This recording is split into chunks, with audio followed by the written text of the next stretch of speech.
बच्चे अगर जिद कर रहे हैं कहीं घूमने की, और आप भी अगर बच्चों को घुमाना चाहते हैं, तो बहुत ही कम लागत कम खर्चे में आप एलिफेंटा की गुफाएं बच्चों को दिखा सकते हैं। विश्वास कीजिएगा, आप एक बार घूमेंगे देखेंगे तो आपका मन मोह लेगी यहाँ की मूर्तियाँ, यहाँ की कलाकृतियाँ। जो मन ये मंदिर पहाड़ी को काट काट कर बनाया गया है, इतना खूबसूरत है कि बच्चों का पूरा मन भर जाएगा और आप भी देखते रह जाएंगे। तो आइए दोस्तों, स्वागत है एक बार फिर से आपको दीवान गारमेंट में। आज आपको एक नई चीज़ लेके जा रहा हूँ, एलिफेंटा। कैसे जाएंगे, कहाँ से जाएंगे, कितना रेंट लगेगा, कितने पैसे में घूम लेंगे, तो आज वीडियो पे यही पूरी वीडियो है एलिफेंटा घूमने की। तो वीडियो को पर लास्ट तक बने रहिएगा, पूरा समझ में आएगा दोस्तों। अगर हम एलिफेंटा जा रहे हैं तो सबसे पहले हमको पहुंचना है India Gate, Gateway of India. दोस्तों यहाँ तो आप गए होंगे कई बार। यहाँ पर जाने के बाद हमको एलिफेंटा जाने के लिए देखना है कि यहाँ पे टिकट मिल रहा है, और वो बोल रहे हैं एलिफेंटा एलिफेंटा, चिल्लाए रहते हैं कि भाई एलिफेंटा जाना है जिसको, वहाँ से सबसे पहले हमको टिकट लेना है। और टिकट मिलेगा सिर्फ गेटवे ऑफ इंडिया से। आप कहीं से भी हैं, आपको अगर एलिफेंटा घूमने जाना है तो आपको सबसे पहले टिकट लेना पड़ेगा एलिफेंटा का।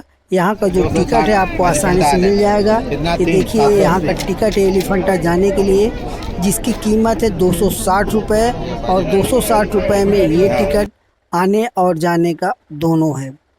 टिकट लेने के बाद आपको किसी भी बोट में बैठ जाना है। वहाँ रहते हैं लोग, सब बता देते हैं कि भाई किस बोट में बैठना है। आप आराम से, बोट लगी रहती है, बोट में आराम से बैठ जाएंगे।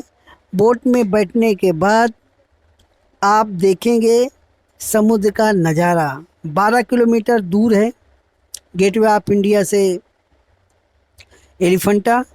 और एलिफेंटा बोलते हैं कि जो एलिफेंटा का नाम पड़ा है ये पुर्तगालियों द्वारा दिया गया है, क्योंकि यहाँ का जो मंदिर है, मंदिर के पहले ही जो हाथी की मूर्ति बनी हुई है, एलिफेंट बना हुआ है, उसी के नाम से इसका नाम एलिफेंटा पुर्तगालियों ने दिया था। देखने के लिए बहुत ही खूबसूरत जगह है। 260 रुपये का जो टिकट है वो तो समुद्र में घूमने से ही पूरा हो जाता है दोस्तों, क्योंकि समुद्र का नज़ारा बेहद खूबसूरत है। देखने के वहाँ की ठंडी ठंडी हवाएं, और बोट पे, एक एक बोट पे कम से कम 50 से 60 लोग रहते हैं, और 50-60 लोगों में 30 से 40 नीचे बैठ जाते हैं, कुछ ऊपर बैठ जाते हैं।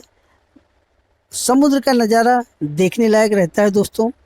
आप जब समुद्र में जाएंगे तो ठंडी ठंडी वहाँ की जो हवाएं हैं आपको मदहोश करने वाली हैं।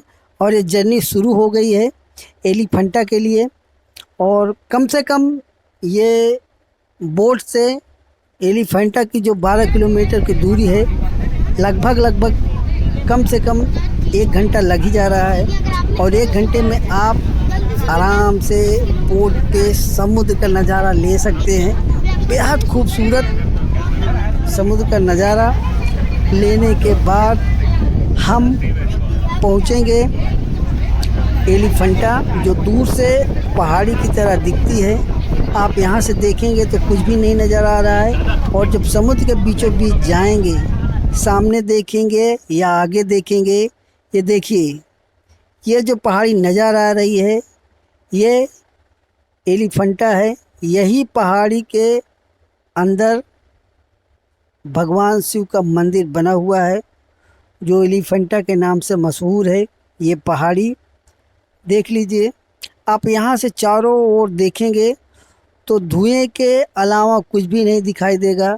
ना तो कोई बिल्डिंग दिखाई देगी, ना मुंबई दिखाई देती है, कोई और छोर नहीं दिखता, सिर्फ समुद्र ही समुद्र दिखता है। यहाँ पर पहुँचने के बाद पूरा डिटेल देखेंगे दोस्तों, तो वीडियो पे लास्ट तक बने रहिए। और चैनल को अगर सब्सक्राइब नहीं किया है तो वैसे दोस्तों चैनल पे तो जीन्स की वीडियो आती है, फर्स्ट टाइम ये आपको वीडियो लाया हूँ क्योंकि छुट्टियों का मौसम था, तो बच्चों के साथ घूमने का मन हो रहा था, बच्चों के साथ आया था, तो मैंने कहा आप लोगों को भी दिखा देता हूँ।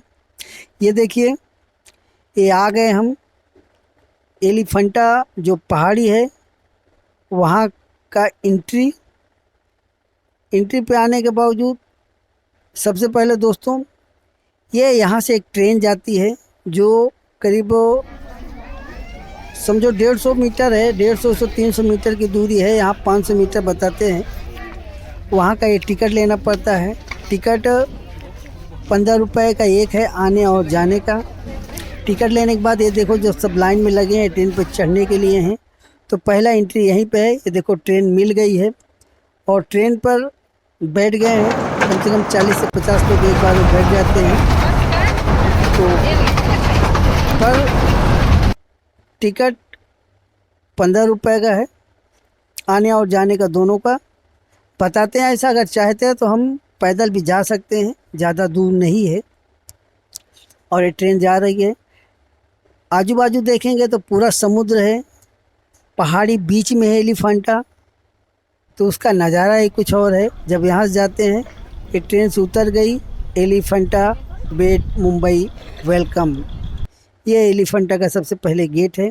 हम यहाँ एंट्री करेंगे तो दोनों तरफ दुकानें हैं, बीच में रास्ता हुआ है, उसके आजू बाजू पूरा समुद्र है।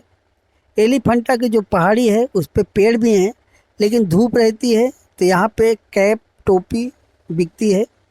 वहाँ से आप कैप टोपी ले सकते हैं। तो आप पानी भी अपने साथ रखना ज़रूरी है, पानी की बोतल भी एक ले सकते हैं। और उसके बावजूद फिर यहाँ से पैदल हमको चलना है। पैदल कम से कम 1 किलोमीटर है जो चढ़ाई, कम से कम 1 किलोमीटर की चढ़ाई हमको चढ़ना है ऊपर। ऊपर चढ़ने के बाद ये यहाँ पर देखो एलिफेंटा गुफाएं का बोर्ड लगा हुआ है। यहाँ से हम एंट्री करेंगे। अगर पानी की बोतल साथ में नहीं भी लिए हुए हैं तो यहाँ पे 10 रुपये 15 रुपये में ठंडी पानी की बोतल मिल जाती है। यहाँ से हम एंट्री करेंगे एलिफेंटा की गुफाएं देखने के लिए। भगवान शिव शंकर की जो कलाकृतियाँ बनी हुई है उनको देखने के लिए यहाँ से हम अंदर एंट्री करते हैं। एंट्री करने के बाद देखेंगे कि लोग यहाँ बैठे हुए हैं, कोई खा रहा है, कोई मस्त बैठा हुआ है।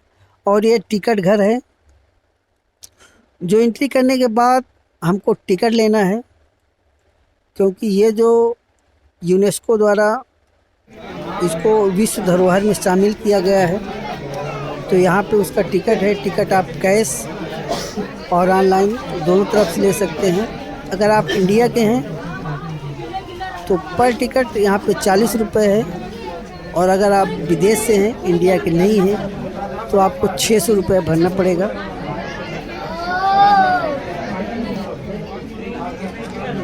स्कैन करो बुकिंग होगा। तो यहाँ से आप टिकट ले सकते हैं जो 40 रुपये का है।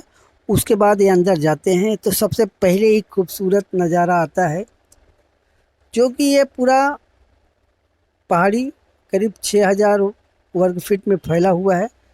तो यहाँ पे देखते ही बनता है, विश्व धरोहर है तो यहाँ पे काफ़ी विदेशी पर्यटक भी आते हैं।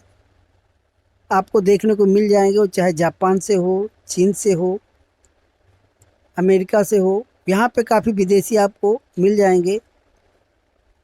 तो यहाँ पे देखिए यहाँ की जो कलाकृतियाँ हैं, भगवान शिव शंकर की,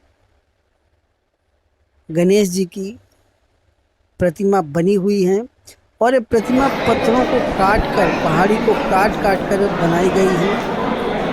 खंभे जो बने हुए हैं देखकर आपका मन खुश हो जाएगा। यहाँ का जो टाइमिंग है वो आप सुबह 10 बजे से शाम को लास्ट 6 साढ़े 6 बजे तक ये मंदिर खुला रहता है, क्योंकि अंदर यहाँ पे कहीं भी आपको लाइट नहीं मिलेगी।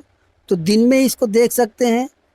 यहाँ पे बाकायदा बोर्ड लगा हुआ है, भगवान शिव शंकर की जो भी मूर्तियाँ बनी हुई हैं उनमें क्या है, किस चीज़ का मूर्ति बना हुआ है, बाकायदा सब पूरा विवरण लिखा हुआ है। और देखते ही बनते हैं यहाँ का नज़ारा। यहाँ मूर्तियाँ अब तो लगभग खंडित हो चुकी हैं। और ये देखिए अंदर गुफा के अंदर जब आप जाएंगे तो शिवलिंग बना हुआ है। गुफा के अंदर आप ये समझो कि कैमरा या मोबाइल से टॉर्च जलाएंगे तब इतना आपको उजाला रहेगा। टॉर्च बंद होने के बाद देखो ऐसा दिखता है। यहाँ पे भगवान शिव शंकर की लीन मूर्ति मिलेगी, मुखमंडल। और मूर्तियाँ जो बनी हुई हैं वो 22-22 फीट की, 23-23 फीट की मूर्तियाँ बनी हुई है और पत्थरों को पूरी तरह काट कर बनाया गया है। तो दोस्तों, अगर आप घूमने आए हैं और नहीं भी आए हैं तो एक बार ज़रूर आइए, देखिए। ये जो इतिहास की बनाई गई हैं मूर्तियाँ, काट काट कर पत्थरों को जो कारीगरी बनाई गई हैं, और मूर्तियाँ जो बनाई गई हैं वो लगभग ऐसी मूर्तियाँ साउथ में मिलती हैं भगवान शिव शंकर का। और यहाँ पे बच्चों को देखिएगा उत्साहित होके बच्चे खुश। और ये देखिए गुफा में आया हूँ मैं, जानकारी बच्चों को देने में, बताने में, क्योंकि मज़ा आता है वहाँ देखने में। और यहाँ पे जो हैं लगभग गुफाएं 7 लगभग गुफा हैं। अब ये गुफा के अंदर देखिए, यहाँ पे बोलते हैं पहले शिव मंदिर था और यहाँ पे रखा हुआ था, शिवलिंग रखा हुआ था। उसका स्थान भी दिख रहा है कि हाँ यहाँ शिवलिंग था। अब शिवलिंग नहीं है, खाली पत्थर रखा हुआ है जिस पे शिवलिंग रखी हुई थी। और यहाँ पे देखो इतना उजाला रहता है और ये पत्थरों को काट कर बनाया गया हुआ है, इसमें कोई ज्वाइंट नहीं है। देखिए जगह दिख रही है जिसमें शिवलिंग रखा हुआ है और ये बाहर निकलने का है। तो यहाँ पे जो डिजाइन्स बने हुए हैं, जो पत्थरों को काट काट कर बनाया गया है, बहुत ही मनमोहक दृश्य है। और मैं समझता हूँ वीडियो में लगभग आप पूरा मंदिर घूम चुके हैं, पूरा गुफा घूम चुके हैं। और यहाँ पे देखो ऐसी छोटी छोटी भी गुफाएं हैं जिनमें आप लेट के जा सकते हैं। दूसरी ओर एक दरवाज़ा दिखता है, यहाँ पे कुछ बच्चे अंदर भी लेट लेट के उसमें जाके कूद रहे थे, दूसरी बाजू से निकल रहे थे। तो बड़ा ही रोमांचक दृश्य देखने के लिए गुफाएं हैं। मतलब आपका 4 से 5 घंटा यूं ही बीत जाएगा, आपको मालूम ही नहीं पड़ेगा। इतनी खूबसूरत कलाकृतियाँ बनी हुई हैं, पत्थरों को काट काट कर, पहाड़ी को काट काट कर पूरा बनाया गया हुआ है। और यहाँ पर बंदर भी काफ़ी संख्या में हैं, जो बच्चों को देखने ही बनता है। उनको कुछ भी खिला सकते हैं आप, जो भी खाने की चीज़ें हैं। लास्ट में यहाँ पे जब आएंगे, लास्ट गुफा जो 6-7 नंबर की हैं वो लगभग बंद रहती हैं।